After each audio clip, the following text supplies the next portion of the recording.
हमारा digestive system हमें power और एनर्जी देता है, बिल्कुल वैसे ही जिस तरह गाड़ी की टंकी के अंदर पेट्रोल डलता है, इसी तरीके से हम अपने डाइजेस्टिव सिस्टम में खाना डालते हैं। हम अपने डाइजेस्टिव सिस्टम को किस तरह सेहतमंद और हेल्दी रख सकते हैं, आज हम उस पर बात करेंगे। जिन लोगों का डाइजेस्टिव सिस्टम खराब होता है उन लोगों को ज्यादातर एसिडिटी रहती है, पेट में गैस रहती है, पेट में मरोड़ उठती है और ऐसे लोगों को बार बार कब्ज होती है और ऐसे लोगों का इम्यून सिस्टम कमजोर हो जाता है, वो लोग वीक हो जाते हैं और उनका एनर्जी का लेवल कम से कम होता चला जाता है। हम ऐसा क्या करें कि हमारा डाइजेस्टिव सिस्टम हेल्दी और सेहतमंद रहे। उसमें पहले नंबर के ऊपर होता है हाई फाइबर डाइट का इस्तेमाल करें। इसमें यह है कि आप सब्जियों का इस्तेमाल करें, फ्रूट्स का इस्तेमाल करें, ओट्स का इस्तेमाल करें और उसके साथ साथ आप जो छिलके वाली दालें हैं उनका इस्तेमाल करें। अगर आप इन चीज़ों का इस्तेमाल करेंगे तो ये सब्जियां फाइबर में होती हैं, तो आपको ये कब्ज नहीं करवाएंगी, आपकी जो गट की मूवमेंट है उसको बेहतर करेंगी और उसके साथ साथ ये आपकी जो न्यूट्रिशन है उसको प्रॉपर आपकी आंतों में एब्जॉर्ब करवाएंगी और आपका इम्यून सिस्टम सेहतमंद रहेगा और हेल्दी रहेगा। दूसरे नंबर के ऊपर होता है पानी का ज्यादा से ज्यादा इस्तेमाल करें। डाइजेस्टिव सिस्टम के लिए पानी बहुत ज्यादा जरूरी है। जिस तरह के अगर आप पानी का इस्तेमाल नहीं करेंगे आपको कब्ज हो जाएगी और आपकी जो डाइजेशन है वो प्रॉपर नहीं होगी। जब आप पानी का ज्यादा इस्तेमाल करते हैं तो आपकी गट हेल्दी रहती है, ड्राई नहीं होती और आपकी प्रॉपर डाइजेशन होती है। और तीसरे नंबर के ऊपर होता है आहिस्ता आहिस्ता खाएं। आप खाने को प्रॉपर चबा के खाएं, आराम से खाएं, उसमें वक्त लें। इसमें यह फायदा होगा कि जो आप खाने की क्वांटिटी या मिकदार है वो भी कम खाएंगे और इस तरीके से जो आपके खाना है उसकी जो अब्जॉर्प्शन है आपकी गट के अंदर शुरू हो जाएगी और आपकी ओरल कैविटी के अंदर उसकी प्रॉपर ब्रेक डाउन हो जाएगी।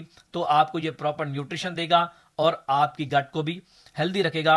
और चौथे नंबर के ऊपर होता है स्पाइसेस का इस्तेमाल करें। स्पाइसेस में जैसे कि अदरक हो गई, हल्दी हो गई, अजवैन हो गई, सौंफ हो गए, ये भी आपके लिए बहुत ज़्यादा बेनिफिशियल हैं। ये आपकी जो गट की हेल्दी एक्टिविटी है उसको बढ़ाते हैं और उसकी जो डाइजेशन है वो बेहतर करते हैं। और पांचवें नंबर के ऊपर होता है स्ट्रेस और एंजाइटी कम से कम है, क्योंकि स्ट्रेस के अंदर, एंजाइटी के अंदर और फाइट और फ्लाइट मोड के अंदर ऐसा होता है कि आपकी जो गट की मूवमेंट है वो बिल्कुल कम हो जाती है, या तो बिल्कुल स्टॉप हो जाती हैं या मिनिमम हो जाती हैं। तो इस वजह से आपकी जो गट की एक्टिविटी है वो कम होने की वजह से आपको कब्ज होती है, आपकी प्रॉपर डाइजेशन नहीं हो पाती। और छठे नंबर के ऊपर होता है फिजिकल एक्टिविटी बढ़ाएं। ऐसे लोग जो वॉक करते हैं, वर्जिश करते हैं, उनकी गट की मूवमेंट की वजह से उनका डाइजेशन सिस्टम हेल्दी और सेहतमंद रहता है। और सातवें नंबर के ऊपर होता है ओवर ईटिंग से बचें। बहुत सारे लोग ऐसे हैं जो कि जरूरत से ज्यादा खाना खाते हैं, तो उन लोगों के अंदर ऐसे होता है कि उनकी जो बॉडी है वो शॉक में चली जाती है।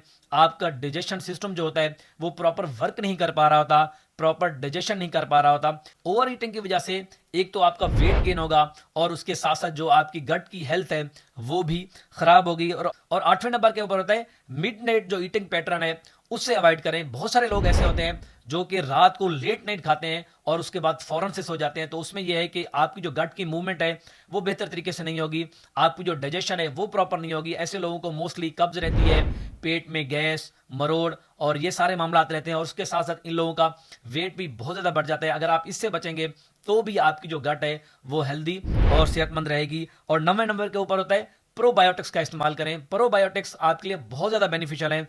इवन के कुछ मेडिसन भी प्रोबायोटिक्स होती है, जिसमें दही हो गई, सोयाबीन हो गया और उसके साथ एप्पल का इस्तेमाल हो गया, कहवा का इस्तेमाल हो गया, ये सब प्रोबायोटिक्स हैं। अगर आप ये इस्तेमाल करेंगी तो ये आपके गट के जो नॉर्मल फ्लोरा है बैक्टीरिया का उसको बेहतर करते हैं, आपकी डाइजेशन को बेहतर करते हैं और आपकी जो गट और जो डाइजेस्टिव सिस्टम है वो सेहतमंद रहता है और आपको प्रॉपर एनर्जी देता है। अगर आप ये चाहते हैं कि आपको एसिडिटी का मसला ना हो, आपके पेट के अंदर मरोड़ ना हो, गैसेज ना बने और आप कब्ज का शिकार ना हो, तो आप इस पैटर्न को लाजमी फॉलो करें। इस वीडियो के लिए इतना ही, मिलते हैं अगली वीडियो में एक नए टॉपिक के साथ। मुझे इजाजत दें, अल्लाह हाफिज।